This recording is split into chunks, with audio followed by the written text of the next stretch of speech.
여러분 안녕하십니까. 3월 17일 주일 넘치는 우리 교회 매일 묵상을 시작하도록 하겠습니다. 오늘 본 말씀은 마가복음 12장 28절부터 34절까지 말씀입니다.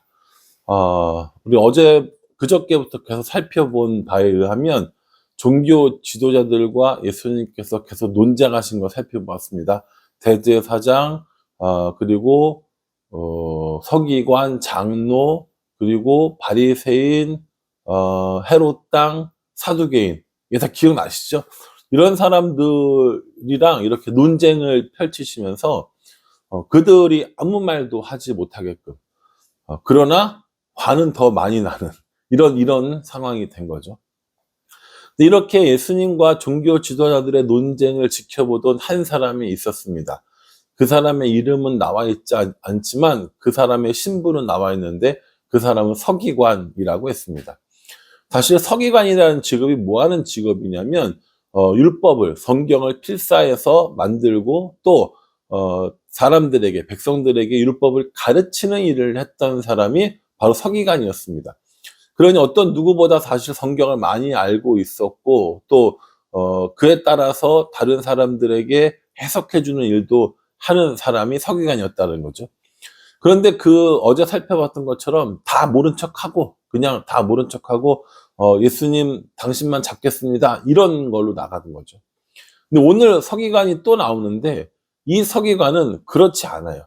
이 서기관은 정말 서기관 본연의 임무에 충실한 사람이었습니다. 그래서 28절에 보면 서기관 중 한 사람이 그들이 변론하는 것을 듣고 예수께서 잘 대답하신 줄을 알고 나와 묻되 모든 계명 중에 첫째가 무엇이니까? 라고 이렇게 이야기를 합니다. 그렇죠. 서기관은 뭐에 관심이 있어요? 계명에 관심이 있고 율법에 관심이 있고 또 어떻게 그걸 사람들에게 가르칠 것인가에 관심이 있잖아요. 예수님과 그 종교 지도자들이 논쟁을 하는 거 보니까 예수님이 잘 대답하신 거예요. 아주 지혜롭게 하시고 옳은 말씀을 하신 겁니다. 그래서 서기관이 그 일을 이야기하면서 예수님 정말 잘하셨는데 그럼 많은 계명 중에 첫 번째 되는 계명은 무엇입니까? 라고 물어보는 거죠. 저는 이 사람의 직업상 충분히 이렇게 질문할 수 있다고 생각합니다. 여러분들이 만일 예수님을 만나면 여러분들은 뭘 물어보고 싶으십니까? 예수님께서 너 나한테 뭐 좀 물어봐 라고 할 때 여러분들은 뭘 물어보실 건가요? 저에게도 이렇게 질문해 봤어요. 나는 예수님을 만나면 어떻게 질문을 할까? 혹은 무엇을 질문할까 생각을 해 봤는데 저는 설교에 대해서 좀 질문을 하고 싶다라는 생각을 했습니다. 예수님, 어떻게 하면 예수님처럼 설교를 할 수 있어요? 이거를 물어보고 싶은 마음이 있었어요. 물론 제가 설교를 예수님처럼 잘하겠다 이런 얘기가 아니라 예수님 어떤 방법, 어떤 마음, 또 사람들에게 무엇을 주시기 원하는 마음으로 하셨는가? 이런 거 좀 물어보고 싶다고요. 왜요? 저는 목사니까. 설교를 하는 일이 주 업무니까 그거를 묻고 싶었다라는 겁니다. 오늘 이 서기관도 그걸 생각하면서 첫 번째 되는 계명이 무엇냐고 물었으니 여러분들도 예수님 만나면 무엇을 물어볼지 한번 생각해 보시기 바랍니다. 예수님께서 첫째 가는 계명에 대해서 이야기해 주시면서 인용한 건 신명기 6장의 말씀입니다. 지난 수요일 날 우리 신명기 공부하면서 예수님께서 이런 구약 성경에서 시험을 이길 때 인용했던 성경이 신명기라고 그랬고요. 신약 성경에는 약 190번 정도의 이런 신명기를 인용한 사례가 나온다라는 이야기를 신명기 공부할 때 했는데 오늘 또 신명기가 나왔어요. 예수님께서 신명기 6장에 쉐마 이거 얘기하시면서 뭐라고 얘기하시는지 보십시오. 첫째는 이것이니 이스라엘아 들으라. 주 곧 우리 하나님은 유일하신 주시라. 내 마음을 다하고 목숨을 다하고 뜻을 다하고 힘을 다하여 주 너희 하나님을 사랑하라 하신 것이요. 이렇게 말씀해 주십니다. 하나님을 사랑하는 것이 첫 번째 가장 중요하다라는 거고요. 두 번째도 얘기를 해주세요. 두 번째 31절에 둘째는 이것이니 내 이웃을 내 자신과 같이 사랑하라 하신 것이라 이보다 더 큰 계명이 없느니라. 예수님께서 굉장히 깔끔하게 정리해 주셨습니다. 어떻게 정리해 주셨어요? 첫 번째 계명과 두 번째 계명이 있는데, 첫 번째 계명은 하나님을 사랑하는 거고, 두 번째는 내 이웃을 내 몸과 같이 사랑하는 이것이다라고 이야기를 해 주셨다라는 겁니다. 이거보다 더 큰 계명이 없다고 이야기를 하셨으니까 여기에 토달 필요 없습니다. 하나님을 사랑하는 것, 이웃을 사랑하는 것, 이것이 우리에게 주어진 가장 큰 계명이라는 것이죠. 이 이야기를 들은 서기관이 뭐라고 얘기했냐면, 맞습니다. 정말 그렇습니다. 하나님은 유일하신 하나님이시고, 그 하나님을 사랑하는 것, 그리고 이웃을 내 몸과 같이 사랑하는 것, 이거 정말 중요한 일입니다. 라고 이야기를 하죠. 내 이웃을 내 몸과 같이 사랑하라는 이 말씀은요, 레위기 19장 18절에 나와 있는 말씀이거든요. 그러니까 이미 구약 성경에 다 이야기됐고요. 또 사람들도 모르고 있지 않다라는 겁니다. 그럼에도 불구하고 가장 중요한 첫 번째 계명, 그리고 이 두 번째 계명을 지키는 사람들이 많이 없다라는 것이죠.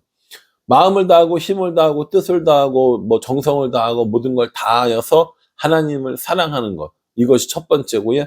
내 이웃을 나의 몸같이, 나의 이웃을 나의 몸을 사랑하듯이 그렇게 사랑하는 것. 다시 말해서 하나님 사랑과 이웃 사랑이 가장 큰 계명이 된다라고 이렇게 말씀해 주셨습니다. 서기관도 이 이야기에 동의를 했고요. 그래 예수님께서 이 이야기를 탁 들어보시니까 너무 잘하는 거예요, 이 서기관이. 그래서 뭐라고 얘기하시냐면 34절에 예수께서 그가 지혜 있게 대답함을 보시고 이르시되 내가 하나님의 나라에서 멀지 않도다 하시니 그 후에 감히 묻는 자가 없더라, 이렇게 말합니다. 이제 이걸로 논쟁은 끝이라는 거예요. 왜요? 하나님 나라에 대해서 이야기를 하시잖아요. 내가 하나님 나라에서 멀지 않도다. 여기서 하나님 나라는요, 이 서기관이 죽어서 천국 간다는 얘기가 아니고요, 하나님이 다스리는 나라, 하나님이 통치하는 세상, 그것을 보게 될 것이다 라고 이야기를 하는 것입니다. 그러니까요, 예수님께서는 하나님 나라를 전파하러 오셨어요. 하나님 나라를 선포하러 오셨어요. 하나님 나라를 가르치러 오셨단 말이에요. 그런데 이 서기관이 대답을 너무 잘한 것을 보고, 또 말씀을 올바르게 해석하는 것을 보고, 이제 하나님 나라가 멀지 않았다라고 이렇게 칭찬해 주시는 겁니다. 여러분 어떠세요? 여러분, 우리는 하나님 나라를 손꼽아 기다리는 사람들입니까? 아니면 이 땅에서의 우리들의 삶이 개혁되었으면 좋겠다라고 생각하는 사람들입니까? 하나님을 사랑하고 이웃을 사랑하는 일을 정말 제대로 하면 하나님 나라를 경험할 수 있고 하나님 나라를 살 수 있다라고 말씀해 주십니다. 여러분, 하나님을 사랑하기 위해서 뭘 하시나요? 이웃을 사랑하기 위해서 우리는 어떤 일을 합니까? 굉장히 크고 중요하고 화려하고 뛰어나고 이렇게 해야만 하나님을 사랑하는 것이 아니고, 뭔가 큰 돈을 들이고 큰 힘을 쓰고 이래야만 이웃을 사랑하는 게 아니라는 거죠. 물론 그것이 나쁘다는 것이 아닙니다. 잘못되었다는 것이 아니에요. 그러나 종종 우리가 하나님을 사랑하는 일은 너무 큰 일이야, 그 목사님들이나 장로님들이나 이런 사람들이 하는 거지 우리가 무슨 하나님을 사랑해 라고 이야기하면서 하나님을 사랑한다는 것에 대한 어려움을 겪는 사람들이 있습니다. 이웃을 사랑하는 것도 마찬가지죠. 내가 무슨 힘이 있어서, 내가 무슨 도움이 된다고, 내가 뭘 할 수 있어서 라고 이야기하지만, 우리가 다른 사람들에게 손 내밀어 주고 우리가 다른 사람들에게 보여줄 수 있는 사랑은 그렇게 큰 게 아닐 수도 있다라는 겁니다. 여러분, 오늘 주일입니다. 오늘 예배 드리러 오실 때 어떤 마음으로 오세요? 주일이니까 가야지, 목사님 말씀 들으러 가야지, 친구들 만나러 가야지, 또 우리 가정교회 식구들 교제하러 가야지, 이런 마음으로 오세요? 아니면 하나님을 사랑하는 마음으로, 하나님 만나고 싶은 마음으로, 하나님을 예배하고 싶은 그 갈망으로 그렇게 오십니까? 저는 만약에 우리가 예배를 드리는 모든 일에 하나님을 사랑하기 때문에 올 수 있다면, 예배 드리러 오는 그 길, 예배 드리는 그 시간들, 돌아가는 그 모든 길까지도 하나님께서 우리에게 은혜를 주시리라 생각을 합니다. 제가 설교를 잘하고 못하고의 문제가 아니라 우리가 어떤 마음으로 예배를 드리러 오느냐에 따라서 하나님께서 우리에게 주시는 큰 은혜들을 경험할 수 있다라는 겁니다. 물론 저도 설교 열심히 해야죠. 잘해야 되죠. 그러나 그거에 앞서 우리가 예배 드리러 올 때 진짜 하나님을 사랑하는 마음으로 오는지, 우리가 찬양을 할 때 진짜 하나님을 사랑하는 마음으로 하는지, 우리가 회사를 갈 때, 학교를 갈 때, 또 다른 여러 가지 일들을 할 때 우리가 정말 하나님을 사랑하기 때문에 그 일을 하는 건지 한번 살펴볼 필요가 있습니다. 목구멍이 포도청이어서 회사에 출근하십니까? 공부를 안 하면 엄마한테 혼나고 혹은 대학을 못 가기 때문에 공부를 하십니까? 만약에 그 목표가 내가 하나님을 사랑하기 때문에 하나님이 내게 주신 일터로 나가서 일하는 거고, 내가 하나님을 사랑하기 때문에 하나님께서 내게 맡겨두신 그 사역들을 위해서, 사명들을 위해서 준비하고 공부하는 거라면 이런 마음이 어떨 것 같습니까? 저는 다를 거라고 생각하거든요. 그러니 우리는 다른 어떤 것들보다 하나님을 사랑하는 마음으로 살아야 한다라는 겁니다. 뿐만 아니라 이웃을 사랑하는 것도 마찬가지죠. 우리가 이웃에게 해줄 수 있는 가장 큰 사랑은 복음을 전하고 하나님의 사랑을 전해주는 걸 겁니다. 그러기 위해서 작은 수고와 작은 노력을 해 나가는 것, 그것들이 결국은 이웃을 사랑하는 거라는 거죠.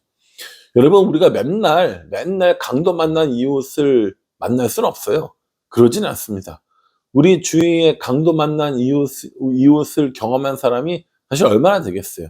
그런 거창한 거 말고요, 우리 주위 있는 사람들에게 복음을 전하고, 우리 주위에 있는 사람에게 친절하게 하고, 우리 주위에 있는 사람들에게 하나님의 사랑을 전하는 일, 이것이 우리가 하는 이웃 사랑의 가장 중요한 기본 원칙이 아닐까라는 생각을 해 봅니다. 그러니 오늘 이 서기관 이야기처럼, 그리고 예수님의 대답처럼 첫 번째 되는 계명이 하나님을 사랑하는 것, 두 번째 되는 계명이 이웃을 사랑하는 것, 이렇게 얘기했으니 우리도 하나님을 사랑하고 이웃을 사랑하는 이 일에 최선을 다했으면 좋겠습니다.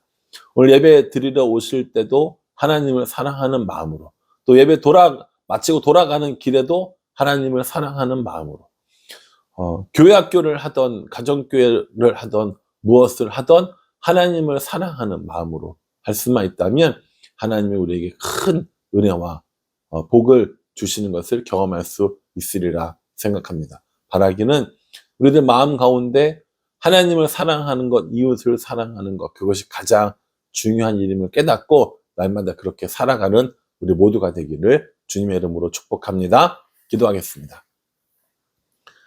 하나님, 또 다른 서기관의 질문에 예수님께서 하나님을 사랑하고 이웃을 사랑하라고 말씀해 주셨습니다. 우리에게도 동일하게 말씀해 주실 듯합니다. 하나님을 사랑하고 이웃을 사랑하는 일에 저희들 머뭇거리지 않고 최선을 다하여 기쁨으로 이 일들을 할 수 있도록 은혜 베풀어 주시옵소서. 그래서 하나님의 사랑으로 살고 이웃에게 사랑을 나눠주며 살아가는 우리가 될 수 있도록 은혜 베풀어 주시옵소서. 예수님의 이름으로 기도합니다. 아멘. 예, 여러분, 오늘 주일입니다. 예배 드리기 전에 보시던지, 예배 드리고 나신 후에 보시던지, 언제 보시더라도 이 말씀 기억하면서 날마다 하나님과 이웃을 사랑하며 살아갈 수 있기를 간절한 마음으로 기도하겠습니다. 감사합니다.